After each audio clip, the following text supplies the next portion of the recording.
I work ER tech shifts at Olympic Medical Center in Port Angeles, Monday through Friday, and I spend most of my weekends either training with Clallam County Search and Rescue or trying to sleep off whatever I saw during the week.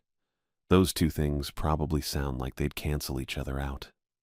They kinda do, but the SAR work is different from the ER work in a way that's hard to explain, so I usually don't bother. That Friday, I drove out toward the park with Randy Harris in my truck, the old Tacoma with the cracked passenger side mirror I kept meaning to fix. Randy had his external frame pack wedged behind his seat and a gas station coffee going cold in the cup holder. He didn't talk much on drives. Neither did I. That was one of the reasons we worked well together.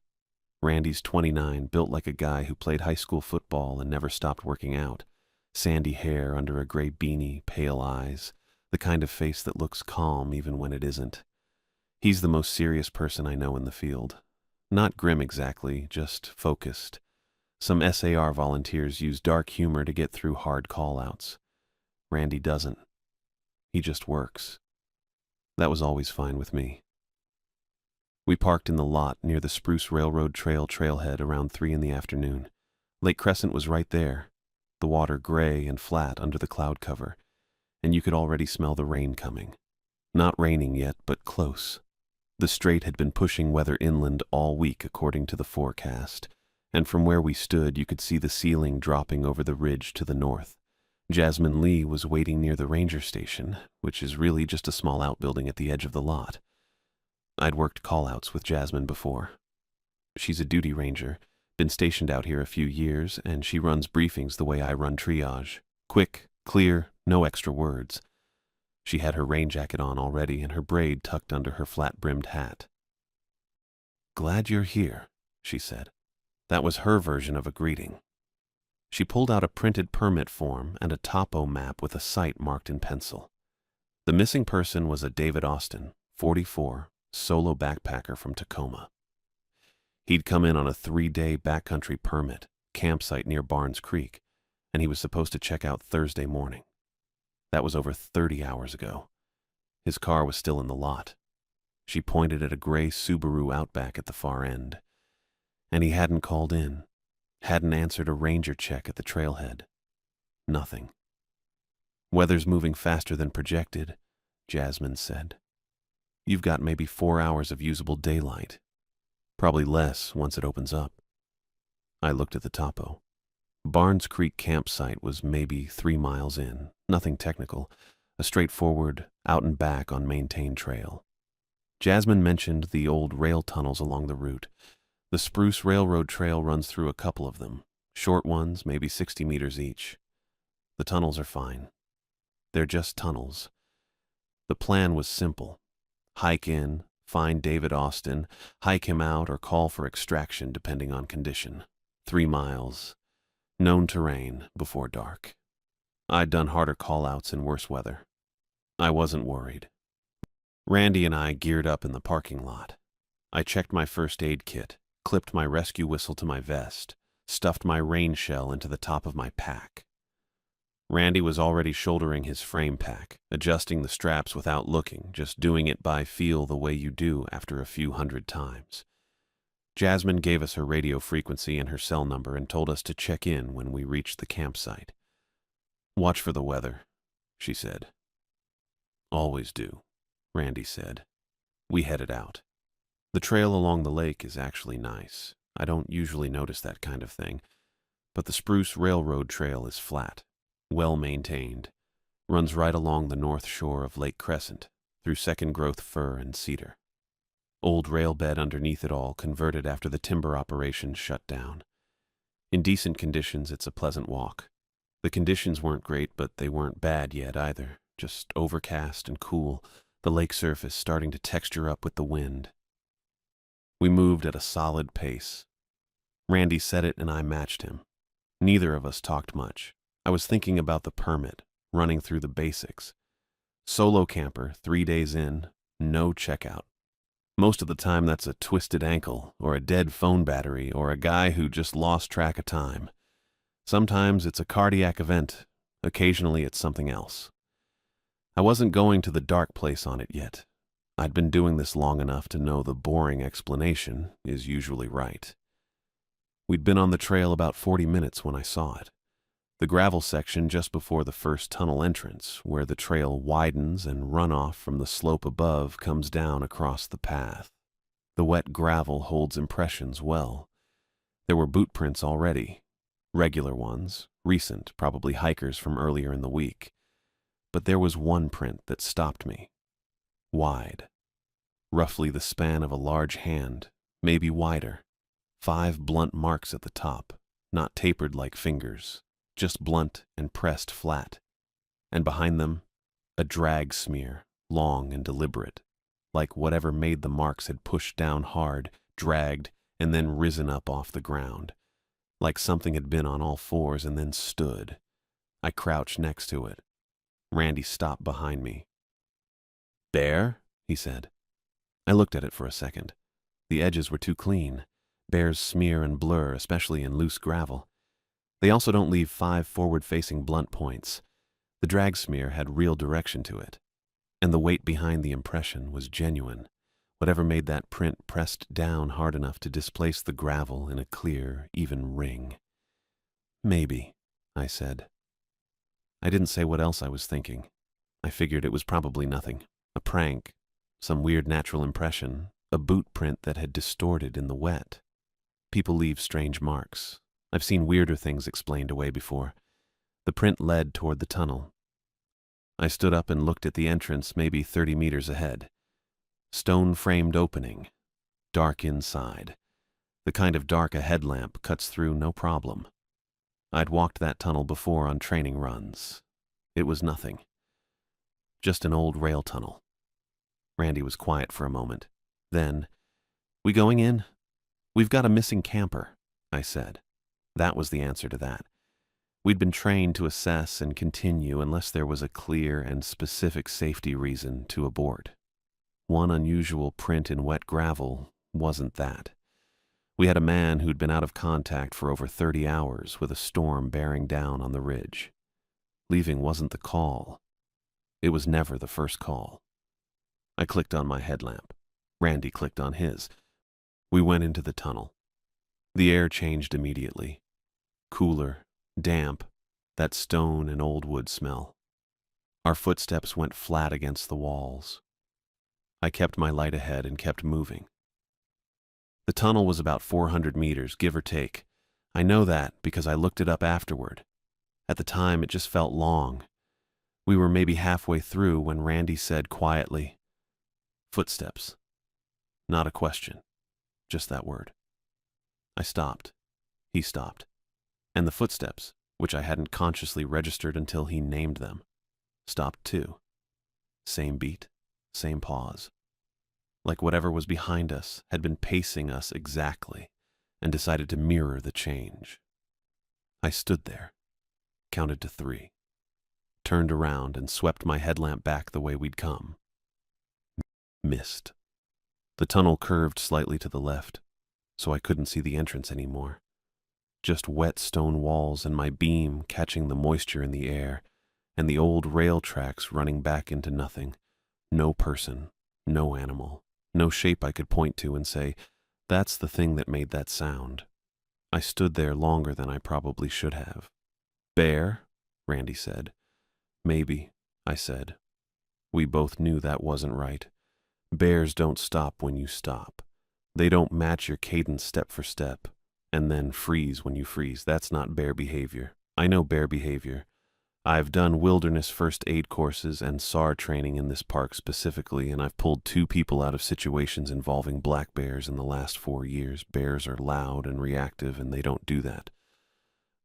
But I said maybe because the other options weren't useful right then. I turned back around and we kept moving. I didn't hear anything else behind us the rest of the way through. That was almost worse, honestly, because I kept listening for it. We came out the other side into rain, cold and steady, the kind that gets in through your collar and doesn't leave. I pulled my hood up and checked the permit printout I'd folded into my chest pocket. David Austin's listed campsite was off a side trail near Barnes Creek, maybe 600 meters northeast. The trail was faint, more of a use trail than an official one, just enough worn ground to follow if you were looking. I found the junction and turned. Randy fell in behind me without saying anything. I could hear Barnes Creek before I could see it, that low white noise building through the trees. I was tracking distance in my head, counting paces the way I always do on search approaches, and I figured we'd hit the campsite around the 400-meter mark based on the permit description and the topo I'd studied that morning. We hit it at maybe 250. That was the first thing that bugged me. I hadn't made a mistake on the math. The site was just closer than it should have been. I stopped at the edge of the tree cover and looked at it. Blue tarp strung between two hemlocks, taut, perfectly level, corners pulled even, tie-outs angled at the same pitch on both sides. That's not how people actually pitch tarps in the backcountry. People pitch them fast and they sag a little, and one side's always higher than the other because you're trying to get out of the rain and you're tired and your hands are cold. This looked like a diagram, like the illustration in a gear catalog. Underneath it, his pack. A tan Osprey 65 liters, sitting upright on its frame with the lid zipped and centered. Not leaned against a tree, not tipped on its side. Upright, like it had been placed there and leveled. I walked in and checked the fire ring. Cold ash, but no food scraps, no wrappers, no burned foil. People always burn something out here. They burn the packaging from their freeze-dried meals. They burn a granola bar wrapper they didn't want to pack out. They burn something. The ring was clean. Swept clean, maybe. I crouched down and looked at the edge of the stones and the ground around them. No scatter. No debris at all. Randy had his light on the pack. "He's been here," he said, "but not for a while." "Yeah," I said. I was working through the timeline. Permit said Austin checked in Wednesday morning, supposed to check out Thursday evening. Jasmine had flagged him Friday when he didn't show. So somewhere between Wednesday afternoon and Thursday evening, he'd set up this camp and then gone somewhere that wasn't back to the trailhead. 30-plus hours of exposure minimum. I was thinking about hypothermia staging, and whether a man who'd been out that long in these temps would still be ambulatory. Then the tarp moved. Not from wind. There was no wind inside the tree cover. The canopy was cutting most of the rain already, and what got through came straight down. This was a depression. A slow, deliberate sag from above, like weight was pressing down on the tarp from the outside. And then it rose again, and then it sagged again. Slow rhythm, one cycle every 4 or 5 seconds maybe. I put my light into the branches above the tarp. Nothing. Branches, hemlock needles, rainwater dripping. No animal, no person, nothing resting on the tarp, nothing snagged on it. I held the beam up there for a good 20 seconds and moved it in a slow grid, the way you'd search a hillside for a subject. Nothing. Just the tarp going down and up and down again in that same steady rhythm while I stood there looking at empty branches. "Dakota." Randy's voice low and flat. That specific register he uses when he wants you to know something without saying it loud. "I see it," I said. "We should go." "Not without Austin." He was quiet for a second. "He's not here. His gear is." That wasn't a great argument, and I knew it. His gear being here didn't mean he was close. His gear being here, staged like that, fire ring swept, tarp moving on its own, none of that meant he was nearby. It might have meant the opposite. But I'm not built to walk away from a missing person because something feels off. That's the whole job. The point is that things feel off and you stay anyway. "Give me 10 minutes, I said. "We check the creek bank and we call it." Randy didn't say yes. He didn't say no either. He just moved with me, which is what Randy does. The creek was maybe 40 meters from the campsite, downhill through a short slope of sword ferns. The bank was dark, wet mud, the kind that holds every print clean. I was watching the ground and I almost stepped on it. His phone, just sitting there on a flat rock at the edge of the water. A Samsung Galaxy, some mid-range model, screen still lit. Screen lock timer hadn't kicked in. Either the battery was almost gone and it wasn't dimming anymore, or someone had been holding it recently. I picked it up with 2 fingers and looked at the screen. Camera app, still open. Last photo taken, I checked the timestamp, Thursday at 6:14 in the evening. 18 hours before Jasmine flagged him. He'd been here. He'd taken a photo, and then he'd left his phone on a rock next to a creek. I looked at the photo. Bad blur. The kind you get when the camera moves fast or the subject is very close, but I could make out what it was. The tunnel mouth. The stone frame of the entrance, shot from maybe a meter away. Maybe less. He'd walked right up to it and pointed his phone at the dark opening itself. Not the trail, not the surrounding trees, just the entrance. Shot in low evening light, which put him back at the tunnel after he'd already set up camp here. After he'd already been in and through. He'd gone back. I stood there with the rain coming down on the back of my hood, and I looked at that photo for longer than I needed to.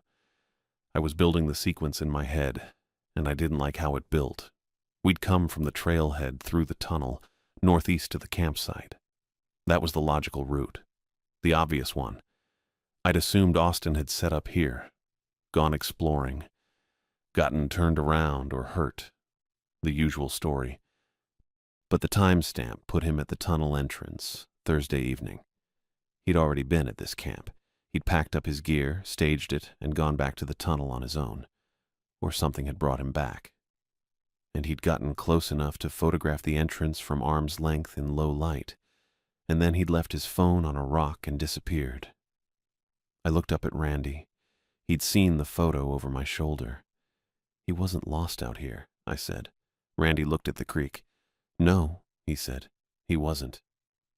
I pocketed the phone. I tried the radio first. Dead air.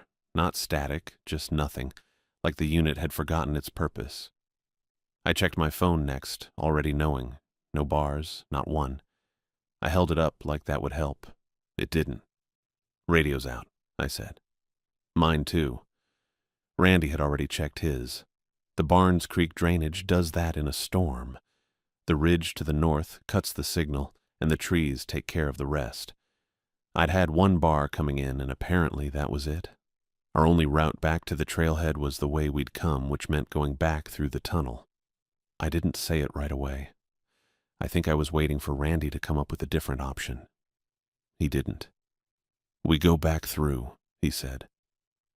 Yeah. The rain had picked up on the walk back. I kept my headlamp on the trail and didn't look at the creek. Randy walked behind me, and I could hear his breathing, steady and controlled. Randy didn't panic. That was one of the things about him in the field. The tunnel entrance sat in the hillside like a hole with nothing behind it. The storm had eaten most of the remaining light. I swept my beam across the opening. Same gravel, same smell of wet rock and old drainage, and went in first. The nests were about 10 feet in, on the left wall. I almost walked past the first one. Something made me swing the light sideways, and I caught it. A bundle of sticks and dry grass pressed into a crack in the concrete at chest height. Small, dense, woven tight enough to hold its shape without anything supporting it from below. I stopped walking. Randy. He came up beside me. We both looked at it without saying anything for a second. It hadn't been there when we'd come through the first time. I was certain of that. I'd run my light along both walls on the way in. Standard practice. You check for people tucked into corners. You check for animals. You do it by habit. The wall had been bare. There was a second nest 8 feet further in on the right side. Same construction, same height. I counted 7 before I stopped counting individually and just walked and noted them. Evenly spaced, both walls, all the way down the tunnel. Not random, measured. Someone had pasted out. I looked into one of them. Probably a mistake. 12 teeth. I counted them twice. Some were small and flat. Molars. A couple were longer, sharper. One was too large for a person and too pale to be recent. The arrangement wasn't random either. They were placed in a rough circle inside the nest, alternating large and small, like whoever did it had a specific order in mind. I kept walking. I told myself it was a prank. Trail hikers do strange things. I've seen cairns in places that required someone to haul a ladder. I've seen surveyors' tape knotted in patterns that meant nothing. I've seen names carved into rock faces 100 feet off any trail. People get weird in the woods. That explanation was available, and I took it because it was the only one that let me keep moving. The problem was the timeline. We'd come through maybe 2 hours before. The nests weren't there then.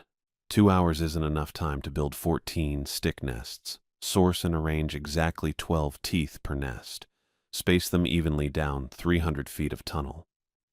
The math didn't work. I kept that thought to myself. Randy was already quiet in the way he got when he was processing something, and I didn't need to give him a reason to stop. We were 2/3 of the way through when it happened. A voice, from somewhere behind us, not the entrance side, the deep end, the direction we were walking away from. It said Randy's name, not shouted, not echoed, low and wet like whoever was saying it had water in their throat. Just Randy and then nothing. Randy stopped. I stopped too. I didn't turn around right away. I counted to 3 and then turned. My headlamp went down the tunnel and hit mist in the curve of the far wall. Nothing. No shape, no person, no source. The voice had sounded close, and there was nothing back there. That wasn't an echo, Randy said. No, I said. We hadn't said anything for it to echo. I pulled my rescue whistle off my vest. Fox 40, orange, the kind that works wet. I've carried it on every CR deployment for 4 years. You blow it and it's loud and it carries and it snaps people out of bad moments. That's what I needed. Something real, something loud. Something that broke the particular quality that had settled over us in that tunnel. I blew it hard. No echo. A whistle in a concrete tunnel should bounce. It should come back layered and overlapping from both ends. This one went out and stopped, like the sound hit something and got absorbed. I stood there for a second just holding that fact. Then it came back. One note. Perfect pitch. Exact match to what I'd just blown. From the deep end. From wherever the voice had come from. Not an echo. An echo is immediate, a little degraded, comes back weaker and slightly wrong. This was clean. Patient, like it had been held and then released on purpose. I looked at Randy. We go, I said. We went. Running in a tunnel is bad. The ground's uneven, drainage channels cut across it. Your headlamp throws weird shadows at the curve and you lose depth perception. We ran anyway. I heard Randy's boots behind me and I didn't slow down until the exit opened up gray ahead of us.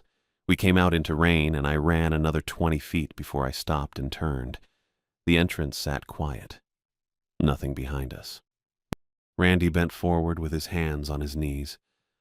Okay, he said. Yeah. We started back toward the trailhead. The old rail bed is wide and straight and I had the route mapped. 40 minutes to the truck, maybe 35 if we pushed. I knew exactly where we were. 8 minutes out I saw the tree. Full width across the road, a big cedar, 2 feet across at the base. The split wood was pale yellow against the gray bark, still bright the way fresh breaks are before rain gets into them. The leaves on the downed branches were still moving, not wind moving, settling moving, the motion a branch has right after it lands. We hadn't passed a downed tree coming in. I walked up and put my hand on the wood, dry under the surface. This tree hadn't been sitting here in the rain. It had come down after we'd already walked through 2.5 hours ago. Which wasn't how trees worked unless there was a specific reason. The uphill side was too steep to navigate in the dark. Brush too thick. I looked toward the lake. Shoreline, I said. Randy didn't argue. We cut down to Lake Crescent and picked up the shoreline trail. Narrow and rocky between the water and the tree line. The rain was coming sideways and the lake surface was choppy and gray. I kept my light ahead and moved fast. The figure was standing at the water's edge about 40 feet ahead. I stopped. Randy stopped behind me. A person in a jacket standing still in the rain, facing the water. About my height. Not moving. I called out. Standard procedure. Search and rescue. You okay? Nothing. I brought my light up and swept it across them. The jacket wasn't a jacket. The shape was right. The drape at the shoulders was right, but the surface was wrong. Too uniform. No seams I could pick out anywhere. It moved with the person the way clothing doesn't. Tight, continuous, unbroken. I filed that and looked at the hands. That was the part. Too many fingers. Not longer, not distorted. Layered, like multiple hands occupied the same space at once. My brain kept trying to resolve it into a normal number and kept failing. I counted and lost the count and started again. The figure turned toward us. The distance between us changed. That's the only way I can describe it. One moment, it was at the waterline, and then it wasn't. Not running, not walking. The gap just closed, fast and wrong, until it was close enough that I could see the rain hitting that surface and running off it in the wrong direction. I grabbed Randy's sleeve and we went into the trees. The trees were dense enough that I couldn't hear the rain properly, just the drip off branches above us. We moved fast without talking. I had my headlamp sweeping low, watching for roots, and that's how I almost missed it. There was a log about 30 yards in, a big cedar that had come down maybe years ago, and under the overhang of it, the hollow side, there was a pile, neatly folded. That's the thing that stopped me. It wasn't dumped or scattered. It was folded. I crouched down and put my light on it. Blue rain jacket on the bottom, spread flat. Khaki hiking pants on top of that. Trail runners side by side, laces tucked. And on top of the shoes, a brown leather wallet sitting open. Cards still in it, driver's license visible. David Austin, 44, Port Angeles address. I checked the jacket. No blood. No damage I could see. I checked the pants. Same. They hadn't been torn off him. They'd been removed and placed. Randy was behind me, close enough that I could hear him breathing. That's his, he said. Yeah. I didn't touch the wallet. It felt wrong in a way I couldn't explain, like it was set out for a reason, and picking it up would mean something. I took a photo with my phone instead and stood back up. I'd worked enough trauma scenes to know when a person's past the point of recovery. This had that feeling. I filed it and kept moving. That's when Randy made a sound behind me. Not words. More like a grunt, air forced out. I turned and he was bent forward, both hands near his throat. Not gripping it, but braced near it. Like something had locked around the outside and he was trying to get his fingers under it. His feet were moving wrong. Small backward shuffles, his heels catching on the ground, his body dragging back toward the water. I got to him in 2 steps. Nothing visible at his throat. His airway was open. I could hear him pulling breath, not a full obstruction. His eyes were wide and tracking me, which was good, but his whole body kept jerking backward in slow, rhythmic pulls, like something had a hook in him and was reeling the line. Randy. I grabbed his shoulders. He reached for me, and then his arms went rigid at his sides and he slid another foot back. I unclipped his pack first. The release on the left shoulder strap was stiff and I had to yank it twice. Then the waist belt, and the whole thing dropped and I kicked it aside. Cut the weight. If something's pulling him, you cut everything extra. That's just basic. I reached into my vest and pulled the rescue rope. 40 feet of 8mm static, orange, the coil I'd rebagged after the last call-out. I looped it under his arms, chest harness, fast and loose, but it would hold, and ran the other end around the nearest solid tree, a Douglas fir maybe 14 inches across, and tied off a friction wrap. Randy slid back another 6 inches while I was working. The branches behind him were bending inward, slowly, not wind. The rain was coming from the west, and these branches were bending east, toward us, toward Randy specifically. 2 of them snapped while I watched, not broken by impact, just bowed until they failed. I put both hands on the rope and pulled. It didn't give. I planted my right boot against the base of the fur and leaned my full weight back and pulled again.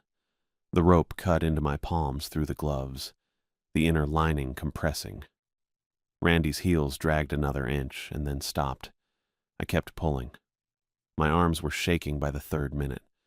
The rope was burning through the gloves now. I could feel the heat even through the synthetic, feel the grip starting to go. The bowing in the branches behind Randy had gotten worse. Something was pressing from above and behind, and it didn't have a clean shape I could track. I didn't look at it directly. I kept my eyes on Randy, and I kept pulling. He made a sound that wasn't quite a word. Then his whole body lurched forward hard and fast, like a cord cut under tension. He stumbled into me, and we both went down on the wet ground. I held the rope out of reflex, and it went slack in my hands. Behind us, the bowing stopped. The branches settled back, slow and uneven. Randy was breathing. Rough and shallow, but breathing. There was bruising already coming up on his throat, a dark red band across the front. He sat up and looked at me and didn't say anything. "Can you walk?" He nodded once. We walked. I don't know exactly how long it took to find the maintenance building. 20 minutes, maybe. It was set back from the lodge service road, a low structure, metal siding painted green. The kind of building that holds tools and spare parts and gets unlocked twice a year. The door had a push-bar handle and a padlock loop, and the padlock wasn't in it. I pushed the door open, and we went inside, and I pulled it shut behind us. Small room. Shelving on 3 walls, mostly empty. A few cans of something. A folded tarp. A bag of sand. A workbench along the back with a lamp bolted to the wall above it. And on the desk surface, under a plastic clipboard, a radio. Handheld, Motorola. The older boxy kind. Charger plugged into a wall outlet. Powered on. I checked the battery indicator. Half full. Good enough. I went to the door first and jammed my multi-tool into the latch housing, the pliers end, and forced it sideways until the mechanism caught.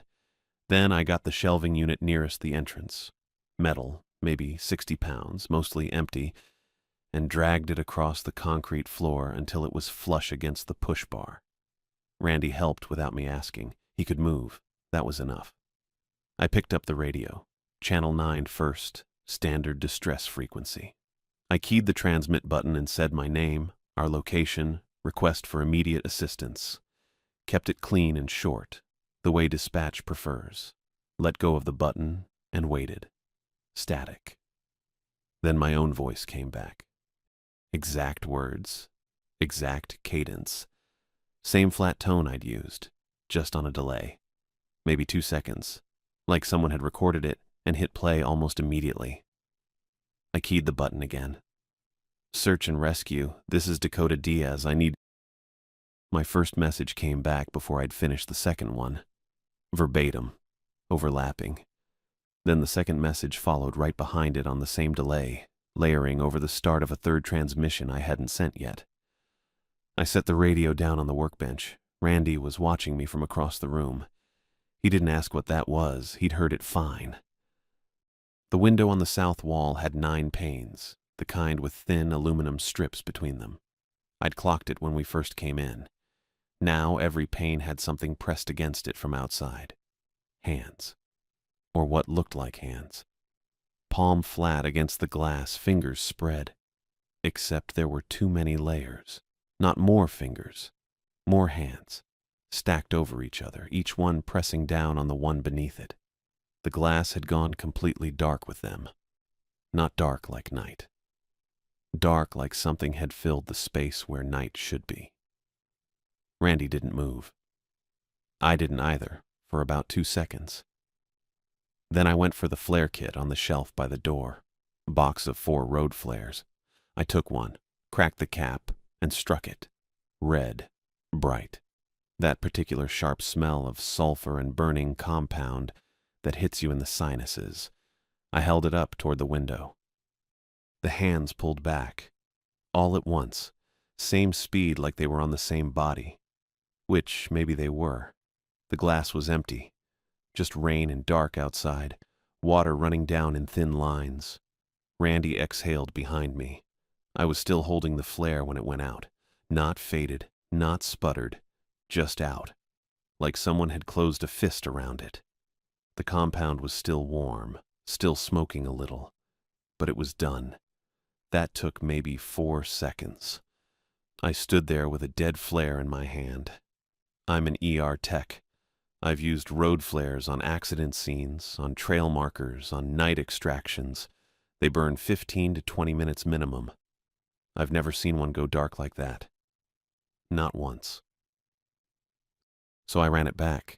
Light didn't repel it. It moved away from the flare, yeah. But the flare died, and whatever was outside was still outside, still right there in the rain, still doing whatever it was doing that I couldn't see anymore, not scared off, paying attention. I thought about the whistle in the tunnel, the way it returned the exact pitch back at us from the dark. I thought about the radio, my own words played back on a 2-second delay. And now the flare. It touched it somehow, absorbed it, put it out. I don't know the mechanism. I'm not going to pretend I do. But the pattern was clear enough. We used something. It studied it. It handed it back changed. That landed in me cold. "We need to go," I said. Randy was already nodding. There was a back door on the east wall. Utility exit, metal, opened outward. I'd clocked it when we first came in. I went to it now and unspooled about 30 feet of rescue rope from my vest, tied one end around Randy's torso with a figure-8 follow-through. Not because I planned to belay him, because if something grabbed him again, I wanted something physical to haul against. Tied the other end around my wrist. Felt a little stupid. Did it anyway. I pushed the door open and we went out. Rain hit immediately. The kind of cold, steady rain that's been going for hours and has no plans. The trees were close on this side, maybe 20 feet out, a wall of Douglas fir and hemlock in the dark. The service road curved south toward the lodge. I could see the lodge lights from where I stood, faint orange through the rain, maybe a quarter-mile out. We moved fast, not running yet. Staying low, staying close. The rope between us with about 6 feet of slack. The voice came from the tree line on our left. Jasmine, or something using Jasmine's cadence. Her briefing tone, that measured, authoritative rhythm she uses when she's reading from an incident report, couldn't make out full words, just the shape of them. I kept walking. It shifted. Randy's voice next, his low, flat register, short words. I caught my name somewhere in there. He was right next to me, not talking. Whatever I was hearing wasn't him. "Don't," I said, to Randy, in case he was about to respond to it. He didn't. He knew. Then my own voice came out of the trees. That one made me slow down half a step, just involuntarily. Hearing yourself from somewhere outside your own body is a specific kind of wrong. I knew it wasn't me. I knew exactly where I was and what I was doing. But your brain still stutters when it hears itself. Takes a beat to catch up. My voice from the tree line said something about the creek, about heading toward the creek. Patient and calm, the way I sound when I'm directing a grid search. I didn't answer it. The rope between me and Randy stayed taut. He was right with me. We hit the gravel of the service road and I started running. Randy matched me stride for stride. Rain in my face, loose gravel under my boots, the orange lodge lights getting bigger and more defined through the dark. The voices kept pace with us, trading off. Jasmine, then Randy, then me, then something that was almost one of us, but not quite. A little off in the vowels, like it was still calibrating. All of it coming from behind and to the left. I didn't answer any of them. Not one. There's a thing we go over in SAR training. Something about not negotiating with a situation that's already made its intent clear. You don't stop to reason with a flooded river. you get out of it. Same principle here. Different river. The lodge overhang came up fast.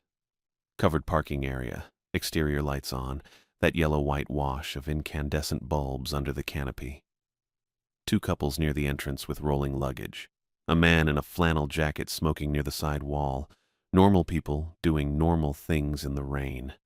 We ran under the overhang and stopped. The voices stopped. Instant. The same moment my boots hit the dry pavement under the canopy. Not a fade. Not a trailing off. Just off. The way a television cuts to silence when you kill the power. I stood there breathing. Randy was bent over with his hands on his knees. I checked him. Upright, breathing, eyes tracking. Good enough. One of the couples near the door was watching us. I probably looked pretty rough. Rain-soaked, rope around my wrist, no working gear to show for any of it. "Hiking emergency," I said. That was all I gave them. The man near the wall had his phone out. The lobby lights were on inside, and I could see the front desk through the glass doors. Randy straightened up. He looked at me. He didn't say anything, and I didn't either. Not right then. There wasn't a clean thing to say. We were out. That was it. That was the whole thing. We were standing under electric lights with other people around us, and the tree line was a quarter-mile back and silent. I started unwrapping the rope from my wrist and coiling it. Jensen showed up at 8:15 the next morning. We'd slept in one of the lodge rooms, and the front desk manager had put us up after I told her there'd been a backcountry emergency and we needed to stay. I didn't give details. She looked at Randy's face and handed me a key card without asking anything else. The room had 2 queen beds and a bathroom with actual hot water. I sat on the floor of that bathroom for maybe 20 minutes, with the water turned up as high as it would go and let it run. I didn't feel clean after. I felt less dirty, which isn't the same thing, but it was what I had. Jensen was shorter than I'd expected from his voice when I called the non-emergency line around 6 in the morning. He came in with a spiral notebook and a digital recorder and set both on the little desk by the window. He asked if we wanted coffee before he started. We said yes. He went down to the lobby and got 2 cups and came back and didn't make it weird that he'd done that. I liked him for that. He took my statement first. Randy sat on the far bed with his cup and didn't interrupt. Jensen asked me to start from when we'd arrived at the trailhead and walk him through it in order. So I did. I kept my voice level the same way I do in the ER when I'm relaying intake to a doctor. Facts in sequence, no editorializing, because editorializing wastes time and makes you sound like you're trying to sell something. Jensen wrote things down and asked clarifying questions. He didn't flinch at the stick nests or the teeth or the voice that had used Randy's name from deep in the dark. He wrote it all down the same way. I appreciated that more than I probably should have. When I got to the figure near the shoreline, he asked me to describe the hands again. "Layered," I said, like more than one hand occupying the same space, palm over palm, but each one was moving independently. He looked up from the notebook. "All at the same time?" "Yeah." He wrote that down. Didn't say anything about it. When I reached the maintenance building and the rope, he asked me to slow down. He wanted Randy's condition in detail. The choking, the backward drag, the bruising. He asked if it was possible Randy had caught something in the dark and pulled himself off balance. I told him I was standing right there and no. He wrote that down too. Randy's statement took longer. He's not someone who naturally tells stories. He moves through events in order and gives you the data, which is usually exactly what you want. But Jensen kept asking him to back up and fill in. Randy did it without complaint. His voice stayed flat the whole time, the same low register he uses on call-outs. The only moment it shifted was when Jensen asked about the footsteps in the tunnel. Randy stopped and looked at the wall for a second. "They matched our pace exactly," he said. "Not an echo. It stopped the moment we stopped." Jensen nodded, wrote it down. By the time we finished, it was almost 11. Jensen capped his pen and thanked us for our time like we'd done him a favor, which in some technical sense I guess we had. He handed us both his card. He didn't say he believed us. He didn't say he didn't. That seemed right to me. The SAR teams had gone out at first light. I knew some of them. A guy named Pete from my rope certification, a woman named Carla, who'd been on the same wilderness first responder course I did 2 years back. They swept the Barnes Creek area and the full tunnel corridor. Jasmine Lee went with them as duty ranger. They didn't find David Austin. I'd known they wouldn't by the time morning came, but I waited for it to be confirmed before I let myself stop hoping. Jensen called around 2 in the afternoon while Randy and I were still at the lodge eating sandwiches from the vending machine in the hallway. He told me the search had come up empty and they'd be expanding the grid the next day. Then he told me about the pack. They'd found it at the tunnel entrance, sitting upright on the dry gravel just inside the overhang where the rock keeps the rain off. Randy's external frame pack, the one I'd unclipped in the trees and left on the ground so we could move. It was set down carefully, Jensen said, or at least that's how it looked. Frame clean, buckles clean, dry when everything around it was soaked through. I told him I didn't have anything to add to that. "There's one more thing," Jensen said. He paused. Jensen didn't usually pause. There was something inside it, on top of the other contents. I waited. A rescue whistle. Orange with a lanyard. Looks like a Fox 40. It was. I'd carried that thing since my first SAR certification. I dropped it somewhere in the trees when everything went sideways and hadn't thought about it since. Jensen said it had been cleaned. Mud gone. Lanyard wiped down. Sitting on top of Randy's gear like someone had placed it there deliberately. He asked if I could confirm it was mine. I confirmed it. He said they'd return it to me once they'd processed it. I said that was fine. I didn't tell him I wouldn't be taking it back. David Austin never came out of those woods. The expanded search ran 3 more days and found his campsite exactly as we described it. Tarp, pack, cold fire ring, nothing disturbed, nothing missing except him. His car was still at the trailhead. His permit listed a brother in Spokane as emergency contact. I don't know what they told the brother. I don't know what you'd even say. The case stayed open. Missing, presumed lost in the backcountry. That's the language for when there's nothing else. Randy took about 6 weeks to heal up physically. The bruising along his shoulder and left side of his back was deep, the kind that colors up slow and takes its time going away. He did his follow-up appointments and came out fine on paper. He texted me in November and said he was done with SR. No explanation, no drama, just turning in my gear. Figured you'd want to know. I texted back, "Yeah, okay." That was it. He still works his job. We still check in a few times a month. He just doesn't go back out there and I don't push him on it. Because I was standing next to him that night and I know what he's carrying and it's not nothing. I kept my ER shifts, kept my certifications current, kept showing up for call-outs.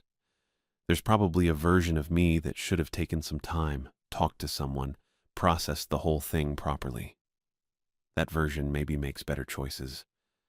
But I kept coming back to the same thought, that not going back would mean letting something close off a part of me that I'd spent years building. That felt worse than going back. So I went back. Different trails, different sectors at first. Then the same sectors, same park. I still know the Spruce Railroad Trail by the sound Lake Crescent makes when the wind comes off the water at the right angle. I don't carry a whistle anymore. That's the one thing I changed. Everything else in my kit is the same. Headlamp, rope, multi-tool, med supplies. The whistle slot in my vest stays empty. I use a signal mirror now, or I shout, or I use the radio. People on my team have noticed and asked. I tell them I don't like them. That's always been enough. The reason I don't carry one is simple. I used it in that tunnel. Something in the dark heard it and sent it back to me in perfect pitch. And then later, while we were running through the trees and fighting to get out, that same thing collected my whistle from wherever I'd dropped it cleaned it, and left it on top of Randy's gear at the tunnel entrance like it was returning something borrowed, like a receipt, like it had taken what it needed and was done with it. That's the part I keep coming back to. Not the hands on the glass, not the voices cycling through people I knew. It's that it studied the whistle and then gave it back, neat and clean and right where we'd find it. It wasn't just hunting us that night, or it was, but that wasn't the whole thing. It was paying attention the same way I pay attention in the ER. Systematic, thorough, no wasted motion. It watched us use our tools. It tested what we responded to. It learned what we carried and what we'd reach for when we were scared. I don't know what it did with any of that. I don't know what it's doing right now. I just know I'm not going to be the one who teaches it anything else.